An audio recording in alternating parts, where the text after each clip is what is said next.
नमस्कार, KP news 24/7 में आपका स्वागत है। मैं हूं अश्विनी आपके साथ। चलिए एक नजर डालते हैं आज के मुख्य समाचारों पर।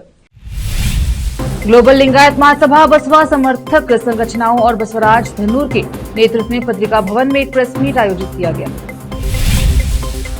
राज्यपाल थावरचंद गहलोत ने पूर्व इसरो प्रमुख के कस्तूरी रंगन के निधन पर शोक व्यक्त किया।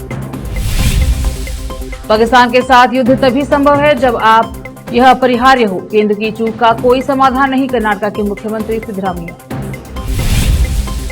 वलसाड़ में 300 अवैध प्रवासियों को हिरासत में लिया गया, गुजरात के गृह मंत्री हर्ष संघवी ने कहा।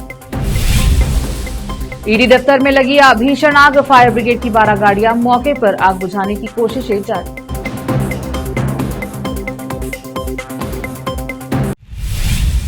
अब समाचार विस्तार से। ग्लोबल लिंगायत महासभा बसपा समर्थक संरचनाओं और बसवराज धनूर के नेतृत्व में पत्रिका भवन में एक प्रेस मीट का आयोजन किया गया।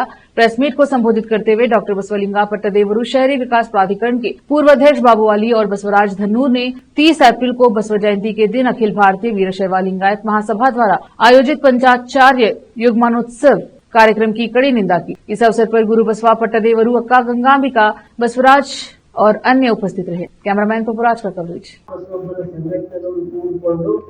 ವೀರಶೈವ ಮಹಾಸಭೆಯ ರಾಷ್ಟ್ರೀಯ ಉಪಾಧ್ಯಕ್ಷರು ಪ್ರಧಾನ ಕಾರ್ಯದರ್ಶಿಗಳು ಆಗಿರುವ ಈಶ್ವರ್ ಖಂಡ್ರೆ ಅವರ ಹತ್ತಿರ ನಾವೆಲ್ಲರೂ ಸೇರಿಕೊಂಡು ಒಂದು ಮನವಿಯನ್ನು ನಿಯೋಗವನ್ನು ಹೋಗ್ತಾ ಇದ್ದೀವಿ. ಅವರು ಆ ಬಿದ್ರಿಯವರ ಮೇಲೆ ಒತ್ತಡ ಹಾಕಿ ಅದನ್ನು ಹಿಂತಗಳನ್ನು ಮಾಡಬಹುದು ಅಂತ ನಮ್ಮದೊಂದು ನಿರೀಕ್ಷೆ ಅದ. ಇನ್ನು ಇದು ಯಾವುದೂ ಕೈಗೂಡದಿದ್ದಾಗ ಕೊನೆಯ ಅಸ್ತ್ರ ಏನು ಅಂದ್ರೆ ನಾವೆಲ್ಲ ಸಾವಿರಾರು ಜನ ಎಲ್ಲಾ ಜಿಲ್ಲೆಗಳಿಂದ ಎಲ್ಲಾ ತಾಲೂಕು ಅರಿವಿಲ್ದವರು, ಇತಿಹಾಸದ ಬಗ್ಗೆ ಗೊತ್ತಿಲ್ದವರು ಮಾಡಿದ್ರ ಅದಕ್ಕೆ ಮಾಫಿ ಇರ್ತದೆ. ಆದ್ರ ಅಖಿಲ ಭಾರತ ವೀರಶೈವ ಲಿಂಗಾಯತ್ ಮಹಾಸಭಾ ಅದು ಲಿಂಗಾಯತರ ಪ್ರಾತಿನಿಧಿಕ ಸಂಸ್ಥೆ. ನಾವು 114 ವರ್ಷದ ಇತಿಹಾಸವುಳ್ಳವರು ಅಂತ ಹೇಳ್ತಾರೆ. ಅದರ ರಾಷ್ಟ್ರೀಯ ಅಧ್ಯಕ್ಷರಾದ ಶಾಮನೂರ್ ಶಿವಶಂಕರಪ್ಪ ಅವರು, ಈಶ್ವರ್ ಖಂಡ್ರೆ ಅವರಾಗ್ಲಿ, ಇವರೆಲ್ಲರಿಗೆ ಬಸವಣ್ಣನವರ ಬಗ್ಗೆ ಅಗಾಧವಾದಂತಹ ಜ್ಞಾನದ ಇಂಥ ಒಂದು ಸಂಸ್ಥೆ ಇವತ್ತು ಬಸವ ಜಯಂತಿಯ ಮಹತ್ವ ಅವ್ರಿಗೆ ಗೊತ್ತದ. ಆದ್ರೂ ಅವತ್ತಿನ ದಿನನೇ ಪಂಚಾಚಾರ್ಯ ಯುಗಮಾನೋತ್ಸವವನ್ನ ಹಮ್ಮಿಕೊಳ್ಳುವ ಕಾರಣ ಏನು? 100 ವರ್ಷ ಆಯ್ತು ಆಚರಣೆ ಮಾಡ್ಲಿಕ್ಕೆ ಬಸವ ಜಯಂತಿಗೆ. 114 ವರ್ಷದ ಇತಿಹಾಸದ ಇಷ್ಟು ವರ್ಷದ ಇತಿಹಾಸದಲ್ಲಿ ಎಂದೂ ಮಾಡ್ಲಾರ್ದಂಥದ್ದು ಇವತ್ತು ಯಾಕೆ ಮಾಡ್ಲತ್ತಾರ? ಇದ್ರ ಹಿಂದಿರುವಂತ ಹುನ್ನಾರ ಏನು, ಷಡ್ಯಂತ್ರ ಏನು? ಅದಕ್ಕಾಗಿ ನಾವು ಅದನ್ನು ಖಂಡಿಸಿ, ಅದು ಬೆಳೆಗುಡಬಾರ್ದು, ಮೊಳಕಿದ್ದಾಗೆ ಚೂಟಾಗಬೇಕನ್ನೋ ಕಾರಣಕ್ಕಾಗಿ ಅದನ್ನು ತೀವ್ರವಾಗಿ ಖಂಡಿಸಿ ಅವ್ರು ಹಿಂದ್ ತಗೋಬೇಕು. ಇಲ್ಲಾಂದ್ರೆ ಬಹಳ ದೊಡ್ಡ ಉಗ್ರವಾದ ಹೋರಾಟ ರಾಜ್ಯಾದ್ಯಂತ ಮಾಡ್ತೀವಿ ಅನ್ನುವಂತ ಒಂದು ಹೇಳಿಕೆಯನ್ನು ಈ ಮೂಲಕ ಕೊಡ್ತೀವಿ.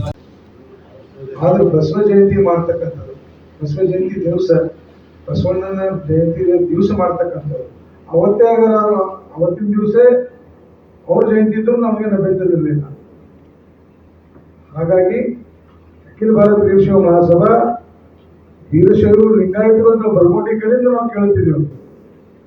ಮತ್ತು ಇತ್ತೀಚೆಗೆ वन पर्यावरण एवं जीव विज्ञान मंत्री तथा जिला प्रभारी ईश्वर खंड्रे ने कहा है कि नर्सिंग विश्व का सबसे सेवाभावी पेशा है। वे शनिवार को सरकारी नर्सिंग स्कूल बीदर के परिसर में आयोजित सरकारी नर्सिंग स्कूल बीदर के 9वें बैच और ब्रिम्स नर्सिंग कॉलेज बीदर के 3रे बैच के द्वीप प्रज्वलन और शपथ ग्रहण समारोह के उद्घाटन के अवसर पर उन्होंने कहा, जैसा कि कहा जाता है, स्वास्थ्य ही धन है। हमारे लिए अपना स्वास्थ्य बनाए रखना बहुत महत्वपूर्ण है। हमें बढ़ती संक्रामक बीमारियों से खुद को बचाने की जरूरत है और परिस्थितिकीय तंत्र और संतुलित रखना भी जरूरी है। उन्होंने कहा कि स्वास्थ्य समाज के निर्माण में नर्सिंग स्टाफ का योगदान बहुत बड़ा है और नर्सिंग कोर्स करने के बाद देश विदेश के बड़े अस्पतालों में नौकरियां उपलब्ध होती हैं। उन्होंने कहा कि डिप्लोमा नर्सिंग कॉलेज छात्रावास के निर्माण के लिए शीघ्र ही धनराशि स्वीकृत कर दी जाएगी।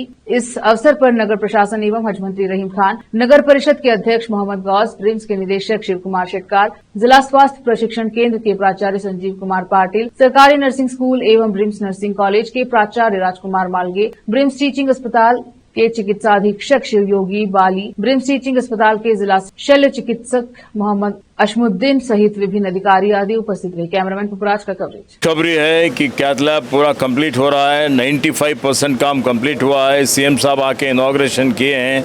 अभी 2-4 कार्डियोलॉजिस्ट की ज़रूरत है, टेक्नीशियन की ज़रूरत है और पूरा फिनिशिंग भी हुआ है। तो हम चाहते हैं जितना जल्दी हो सकते है उतना जल्दी पेशेंट्स का देखने का और उसका ऑपरेशन वगैरह जो भी ज़रूरत है वो करना चाहिए। तो हमारे डॉक्टर कौजलगी और डॉक्टर शटकार दोनों भी हैं हमारे साथ, तो उन्होंने हमको भरोसा दिया है कि जितना जल्दी हो सकता है उतना जल्दी जितना भी पेंडिंग काम है थोड़ा बहुत छोटा मोटा वो भी कंप्लीट करके फिर एक बार हम विज़िट करने वाले हैं। विज़िट करके बीदर ज़िले के लिए पहली बार ये बहुत बड़ा सेहत के मामले में बहुत बड़ा स्टेप होगा और ज़िले की जनता इसको सदुपयोग करने के लिए विनती करता हूँ। राज्यपाल थावरचंद गहलोत ने रविवार को पूर्व इसरो प्रमुख के कस्तूरी रंगन के निधन पर दुख व्यक्त किया। उन्होंने कहा कि वह एक महान विद्वान थे और उन्होंने अंतरिक्ष अनुसंधान और अंतरिक्ष परियोजनाओं को आकार देने में प्रमुख भूमिका निभाई। गहलोत ने यहां संवाददाताओं से कहा, वे एक महान वैज्ञानिक और विद्वान थे। इसरो के अध्यक्ष के रूप में उन्होंने अंतरिक्ष अनुसंधान और अंतरिक्ष परियोजनाओं को आकार देने में अहम भूमिका निभाई। वे 2 संस्थानों में कुलपति भी रहे। मुझे कई कार्यक्रमों में उनसे मिलने और उनका आशीर्वाद लेने का अवसर मिला। मैं उन्हें अपनी विनम्र श्रद्धांजलि अर्पित करता हूं। ईश्वर से प्रार्थना करता हूं कि वे शोकाकुल परिवार को यह दुख सहने की शक्ति प्रदान करें। कर्नाटक के मुख्यमंत्री सिद्धरामैया ने रविवार को स्पष्ट किया कि उनकी यह टिप्पणी कि पाकिस्तान के साथ युद्ध की कोई आवश्यकता नहीं है का मतलब पूरी तरह से नहीं था, बल्कि यह भारत की सुरक्षा खामियों का समाधान नहीं है। पाकिस्तानी मीडिया ने पहलगाम आतंकी हमले पर सिद्धरामैया की युद्ध की कोई आवश्यकता नहीं है वाली टिप्पणी को खूब प्रचारित किया है, ताकि यह उजागर किया जा सके कि भारत के भीतर युद्ध के खिलाफ आवाज उठ रही है। सिद्धरामैया ने कहा कि पहलगाम में पर्यटकों को सुरक्षा प्रदान करना केंद्र सरकार का कर्तव्य था और यह खुफिया तंत्र की विफलता थी जिसके कारण यह घटना घटी। जम्मू कश्मीर के पहलगाम में 22 अप्रैल को हुए आतंकी हमले में 26 लोग मारे गए थे। सिद्धरामैया ने यहां संवाददाताओं से कहा कि युद्ध तभी होना चाहिए जब अपरिहार्य हो। युद्ध से कोई समाधान नहीं हो सकता। मैंने युद्ध की मांग को नहीं नकारा। पाकिस्तान मीडिया द्वारा उनके बयान को प्रसारित किए जाने के बारे में पूछे गए सवाल का जवाब देते हुए उन्होंने कहा कि मैंने जो कहा वह यह है कि युद्ध कोई समाधान नहीं है, वहां सुरक्षा मुहैया कराई जानी चाहिए थी, क्योंकि बहुत से पर्यटक कश्मीर जाते हैं। सुरक्षा मुहैया कराना किसी की जिम्मेदारी है, यह केंद्र सरकार की जिम्मेदारी है। उन्होंने कहा कि 26 लोग पहलगाम में मारे गए, 40 सैनिक पुलवामा हमले में मारे गए, इसलिए यह भारत सरकार की खुफिया जानकारी की विफलता है। मैंने कहा है कि भारत सरकार ने उचित सुरक्षा प्रदान नहीं की। अगर युद्ध अपरिहार्य है तो होना चाहिए, ऐसा नहीं है कि ऐसा बिल्कुल नहीं होना चाहिए, लेकिन तत्काल युद्ध की कोई आवश्यकता नहीं है, यह मैंने कहा है। सिद्धरामैया ने शनिवार को कहा था कि पाकिस्तान के साथ युद्ध की कोई जरूरत नहीं है, लेकिन केंद्र सरकार को सुरक्षा व्यवस्था मजबूत करनी चाहिए। उन्होंने कहा कि युद्ध की कोई जरूरत नहीं है, कड़े कदम उठाए जाने चाहिए। सुरक्षा व्यवस्था कड़ी किए जाने की जरूरत है। हमें युद्ध के पक्ष में नहीं है, शांति होनी चाहिए, लोगों को सुरक्षा मिलनी चाहिए और केंद्र सरकार को सुरक्षा के कदम उठाने चाहिए। कर्नाटक के उप मुख्यमंत्री डीके शिव कुमार ने रविवार को पहलगाम हमले के बाद मुख्यमंत्री सिद्धरामैया के युद्ध के पक्ष में नहीं वाले बयान पर टिप्पणी करते हुए कहा कि उनकी पार्टी ने देश की सुरक्षा के लिए एक रुख अपनाया है। शिव कुमार ने मीडिया कर्मियों से बात करते हुए कहा कि हम इस देश को एकजुट रखना चाहते हैं, इसलिए सीएम ने जो कुछ भी कहा है मैं उस पर टिप्पणी नहीं करना चाहता। भारत की रक्षा की जानी चाहिए और मेरी पार्टी ने पहले ही इस पर अपना रुख अपना लिया है। भाजपा सांसद तेजस्वी सूर्या ने कहा कि मुख्यमंत्री सिद्धरामैया का यह बयान कि हमें पाकिस्तान के खिलाफ सख्त कार्यवाही नहीं करनी चाहिए बेहद निंदनीय और आपत्तिजनक है। यह फैसला लेने वाले हम कौन होते हैं? यह सेना का काम है। यह फैसला लेने वाला सरकार का नेतृत्व है।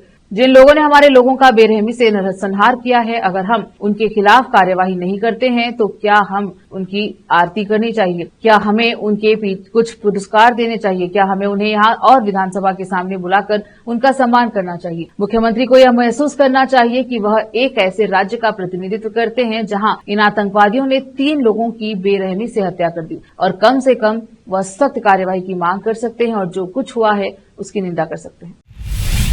रुकते हैं छोटे से ब्रेक के लिए, जल्द लौटेंगे ब्रेक के बाद। नूर एजुकेशन ट्रस्ट बीदर की ओर से चलाए जाने वाला Noor MEd and BEd college Bidar, recognised by NCTE Delhi and affiliated to Bidar University, Bidar. Admission are open for the academic year 2024-25. विशेषज्ञ और सक्षम शिक्षकों द्वारा शिक्षा प्राप्त करने के लिए नूर एमएड एंड बीएड कॉलेज में दाखिला लें और शांत वातावरण में शिक्षा प्राप्त करें। बीदर शहर में बेहतर शिक्षा का एकमात्र केंद्र Noor MEd and BEd college, Shahpur gate, Bidar. Phone numbers 9945283920, 8482221297। Break के बाद स्वागत है आपका, देखते हैं समाचार। विधानसभा में विपक्ष के नेता आर अशोक ने सीएम सिद्धरामैया पर तीखा हमला किया। सिद्धरामैया ने कहा कि पाकिस्तान के खिलाफ युद्ध की घोषणा करने की कोई जरूरत नहीं है। कश्मीर क्षेत्र में सुरक्षा उपाय कड़े किए जाने चाहिए। सिद्धरामैया के बयानों को पाकिस्तानी न्यूज चैनलों पर प्रसारित किया गया। अशोक ने सोशल मीडिया पर उनकी आलोचना की। उन्होंने व्यंग्यात्मक लहजे में कहा कि पाकिस्तान रत्न सीएम सिद्धरामैया, आप अपने बचकाने और बेतुके बयानों के कारण रातों रात पाकिस्तान में विश्व प्रसिद्ध हो गए हैं। आपको बधाई। अगर आप भविष्य में पाकिस्तान जाते हैं तो आपको शाही आतिथ्य की गारंटी है। इसमें कोई आश्चर्य नहीं है कि पाकिस्तान सरकार ने आपको पाकिस्तान के लिए वकालत करने वाले महान शांति दूत के रूप में अपने सर्वोच्च नागरिक पुरस्कार निशान-ए-पाकिस्तान से सम्मानित किया है। उन्होंने आलोचना करते हुए कहा कि जब देश बेहद संवेदनशील स्थिति का सामना कर रहा है, जब सीमा पर युद्ध के बादल मंडरा रहे हैं, तो आप न केवल दुश्मन देश की एक कठपुतली की तरह व्यवहार कर रहे हैं, बल्कि सार्वजनिक जीवन में आप जैसे लोगों की मौजूदगी हमारे देश की सबसे बड़ी त्रासदी है। फिलहाल वक्त एक और छोटे से ब्रेक का, जल्द लौटेंगे ब्रेक के बाद। नूर एजुकेशन ट्रस्ट बीदर की ओर से चलाए जाने वाला Noor MEd and BEd college Bidar, recognised by NCTE Delhi and affiliated to Bidar University, Bidar. Admission are open for the academic year 2024-25. विशेषज्ञ और सक्षम शिक्षकों द्वारा शिक्षा प्राप्त करने के लिए नूर एमएड एंड बीएड कॉलेज में दाखिला लें और शांत वातावरण में शिक्षा प्राप्त करें। बीदर शहर में बेहतर शिक्षा का एकमात्र केंद्र Noor MEd and BEd college, Shahpur gate, Bidar. Phone numbers 9945283920, 8482221297। Break के बाद स्वागत है आपका, देखते हैं समाचार। जहीराबाद 27 अप्रैल को संविधान बचाओ वक्फ बचाओ मुहिम के संयोजक मुफ्ती मौलाना अब्दुल सबूर कासमी की अध्यक्षता में Islamic centre Latif road Zaheerabad में एक प्रेस कॉन्फ्रेंस का आयोजन किया गया, जिसमें मौलाना अतीक अहमद कासमी, मुफ्ती नजीर अहमद खसमी, मुफ्ती ओबैदुर रहमान, स्थानीय जमात इस्लामी के अमीर मोहम्मद नजीमुद्दीन गौरी के संयुक्त रूप से अपील की है कि all India Muslim personal law board द्वारा आयोजित विरोध कार्यक्रम के अनुसार सभी मुसलमान बुधवार 30 अप्रैल को रात 9 बजे से 9:15 तक बत्ती गुल मुहिम के तहत अपने घरों, दुकानों, कारखानों और अन्य व्यापारिक प्रतिष्ठानों की लाइटें बंद कर दें। इस विरोध प्रदर्शन के माध्यम से केंद्र सरकार के वक्फ संशोधन अधिनियम 2025 के खिलाफ अपनी नाराजगी दर्ज कराए। इस काले वक्फ संशोधन अधिनियम के माध्यम से केंद्र सरकार भारत के संविधान में दिए गए मौलिक अधिकारों के साथ खिलवाड़ कर रही है, वक्फ की संपत्ति को हड़प रही है और अन्य वर्गों के कल्याण और भलाई के लिए नाम पर भेदभाव करके जनता को गुमराह कर रही है, जो तथ्यों के विपरीत है। इस अवसर पर पहलगाम में हुए आतंकवादी हमले के शहीदों को श्रद्धांजलि देते हुए कड़ी निंदा व्यक्त की गई और केंद्र सरकार से इस घटना की निष्पक्ष जांच के दोषियों को न्याय के दायरे में लाने की मांग की गई। बत्ती गुल अभियान के दौरान किसी भी तरह के शोर और अवैध गतिविधि से सावधान रहे। इस प्रेस कॉन्फ्रेंस में मोहम्मद माजिद, मोहम्मद मोइजुद्दीन, हाफिज मोहम्मद अकबर और अन्य मौजूद रहे। जहीराबाद से नेमतुल्लाह की रिपोर्ट। पहलगाम हमले के प्रतिशोध में केंद्र द्वारा पाकिस्तानी नागरिकों के खिलाफ की गई कार्रवाई के बीच गुजरात के गृह मंत्री हर्ष संघवी ने बताया कि करीब 300 अवैध प्रवासियों को हिरासत में लिया गया है और वलसाड़ पुलिस उनसे पूछताछ कर रही है। पिछले 24 घंटों में वलसाड़ पुलिस ने 300 से अधिक अवैध प्रवासियों को हिरासत में लिया है और उनसे पूछताछ की जा रही है। पूछताछ अभी भी जारी है। संभावना है कि उनमें से कई बांग्लादेशी साबित होंगे। आज शाम तक सही संख्या जारी की जाएगी। वलसाड़ पुलिस ने टीम में बनाई है और पूरी रात जांच की है। अवैध प्रवासियों को निर्वासित करने की प्रक्रिया को आगे बढ़ाया जाएगा, संघवी ने कहा। देश की आर्थिक राजधानी मुंबई में देर रात उस समय अफरा तफरी मच गई जब बलाड पियर स्थित ईडी दफ्तर में आग लगी। आग की सूचना मिलते ही फायर ब्रिगेड की 12 गाड़ियां मौके पर पहुंची और बुझाने की कोशिश शुरू की गई। रात 2:30 बजे ईडी दफ्तर में लगी आग में किसी के हाथात होने की कोई सूचना नहीं है। मुंबई दमकल विभाग ने बताया कि आग लगने का कारण अभी स्पष्ट नहीं हो पाया है। जिस बिल्डिंग में आग लगी उससे कैसर-ए-हिंद बिल्डिंग के नाम से जाना जाता है। सुबह भी फायर ब्रिगेड की टीम आग पर काबू पाने की कोशिश कर रही थी। बिल्डिंग से धुआं उठता नजर आ रहा था। आग से हुए नुकसान का आकलन फिलहाल नहीं किया जा सका। कैसर-ए-हिंद बिल्डिंग की 4थी मंजिल में आग लगी है और इसी मंजिल पर ईडी का दफ्तर है। कैसर-ए-हिंद बिल्डिंग में ईडी दफ्तर के अलावा और भी कई सरकारी दफ्तर हैं। पिछले 5 घंटे से दमकल की गाड़ियां आग पर काबू पाने की कोशिश कर रही हैं। अभी भी बिल्डिंग के ऊपरी हिस्से से धुआं निकलता नजर आ रहा है। फिलहाल इस अग्निकांड से किसी के हताहत होने की खबर नहीं है। टोरंटो में हिंदू फोरम कनाडा, COHNA और अन्य हिंदू कनाडाई संगठनों ने कैंडल मार्च, मोमबत्ती जुलूस और रैली का आयोजन किया। टोरंटो की सड़कों पर 500 से ज्यादा कनाडाई हिंदू, यहूदी, बलूच और ईरानी एकत्र हुए। उन्होंने मार्च निकाला और पाकिस्तान मुर्दाबाद के नारे लगाए। सभी समुदाय के नेताओं ने कनाडा सरकार से पाकिस्तान को आतंकवादी देश घोषित करने का आग्रह किया। आखिर में फिर एक बार देखते हैं मुख्य समाचार। ग्लोबल लिंगायत महासभा बसपा समर्थक संरचनाओं और बसवराज धनूर के नेतृत्व में पत्रिका भवन में एक प्रेस मीट आयोजित किया गया। राज्यपाल थावरचंद गहलोत ने पूर्व इसरो प्रमुख के कस्तूरी रंगन के निधन पर शोक व्यक्त किया। पाकिस्तान के साथ युद्ध तभी संभव है जब यह अपरिहार्य हो, केंद्र की चूक का कोई समाधान नहीं, कर्नाटक के मुख्यमंत्री सिद्धरामैया। वलसाड़ में 300 अवैध प्रवासियों को हिरासत में लिया गया, गुजरात के गृह मंत्री हर्ष संघवी ने कहा। ईडी दफ्तर में लगी भीषण आग, फायर ब्रिगेड की 12 गाड़ियां मौके पर, आग बुझाने की कोशिशें जारी। केपी न्यूज के बुलेटिन में अब तक के लिए इतना ही। देश विदेश और स्थानीय समाचारों के लिए देखते रहे केपी न्यूज 24/7। अधिक जानकारी के लिए केपी न्यूज 24/7 को लाइक, शेयर, सब्सक्राइब जरूर करें। धन्यवाद।